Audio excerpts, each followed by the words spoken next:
मु शिवप्रसाद महांती नटराज नाट्य अनुष्ठान उपसभापति आमर ये जो नटराज नाट्य अनुष्ठान द्वाविंशतम वार्षिक उत्सव परिप्रेक्षी रे आमे गोटे नाट्य महोत्सव 2025 को आयोजन करुचे।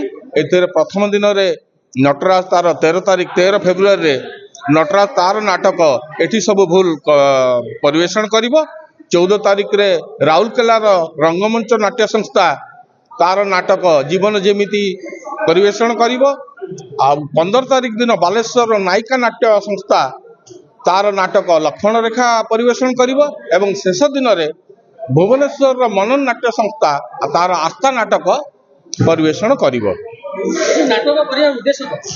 नाटक द्वारा आमे समाज को मेसेज दवा पाई चाहूचु जे दलीय राजनीति रे आम नाटक जो एठी सब भूल यार मेसेज है जे दलीय राजनीति रे माती आज जो युवपीढ़ी सामाजिक मूल्यबोध ठू दूरे जाउची, परिवार ठू दूरे जाउची, संपर्क ठारू दूरे जाउची, परिशेष ताको किभली पश्चाताप करिया पई पडुची। एटा ही आम नाटकर वार्ता। आम नटराज सांस्कृतिक अनुष्ठान भद्रक तार प्रतिवर्ष भली ए वर्ष नाट्य महोत्सव 2025 आसंता 13, 14, 15, 16 रे आयोजन करिछि।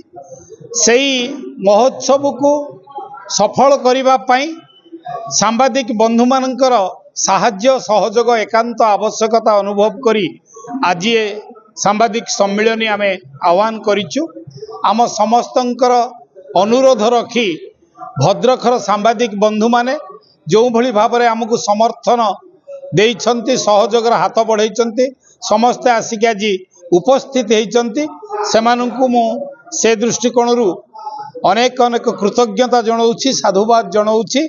ए नाट्य महोत्सव केमिति सफल हम आमर 4 दिन व्यापी आम नटराज सांस्कृतिक अनुष्ठान प्रथम दिन मंचस्थ करिव नाटक एठी सब भूल, द्वितीय दिन बालेश्वर नाट्यानुष्ठान रंगमंच नाटक मंचस्थ करिव जीवन जेमिति एवं तृतीय दिन नाट्यानुष्ठान नायिका बालेश्वर से नाटक मंचस्थ करिव लक्ष्मण रेखा एवं शेष दिन बा चतुर्थ दिन भुवनेश्वर मनन नाट्य संस्था मंचस्थ करिव नाटक आस्था।